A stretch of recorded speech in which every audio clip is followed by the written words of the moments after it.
ఓం శ్రీ గురుభ్యో నమః. పరాభవ సంవత్సరంలో మకర రాశి వారికి ఎలా ఉంటుంది? లాభాల లేక నష్టాల, సంతోషమా లేక సమస్యల, ఎలా ఉండబోతుంది అనేది తెలుసుకుందాం. పరాభవ సంవత్సరంలో మకర రాశి వారికి ఆదాయం 7, వ్యయం 7. అంటే 7 రూపాయలు వస్తే 7 రూపాయలు ఖర్చయిపోతాయి, ఏం మిగలవు. రాజపూజ్యం 1, అవమానం 6.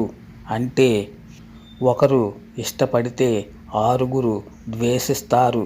ఒక రకంగా చెప్పాలంటే మకర రాశి వారికి ఈ సంవత్సరం చాలా అనుకూలంగా ఉంటుంది.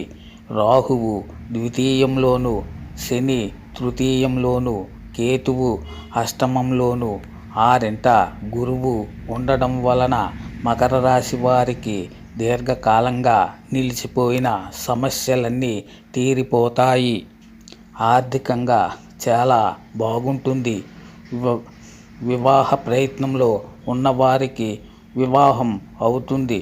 ఉద్యోగం కోసం ఎదురు చూస్తున్న వారికి ఉద్యోగం లభిస్తుంది. ఆస్తులు కొంటారు. ఉన్న ఆస్తులకు విలువ పెరుగుతుంది. రాహువు ధనస్థానమైన కుంభరాశిలో ఉన్నాడు. కేతువు 8వ స్థానంలో ఉన్నాడు. శని 3వ ఇంట ఉన్నాడు. కాబట్టి వృత్తి, ఉద్యోగ, వ్యాపార పరంగా అద్భుతమైన ఫలితాలను మకర రాశి వారు పొందుతారు. స్థిరాస్తులు పెరుగుతాయి. ఉద్యోగంలో ఉన్నత స్థాయి లభిస్తుంది. నూతన గృహం కొనుగోలు చేస్తారు. ఎన్నో రకాలుగా శుభవార్తలు వింటారు. శుభం భూయాత్.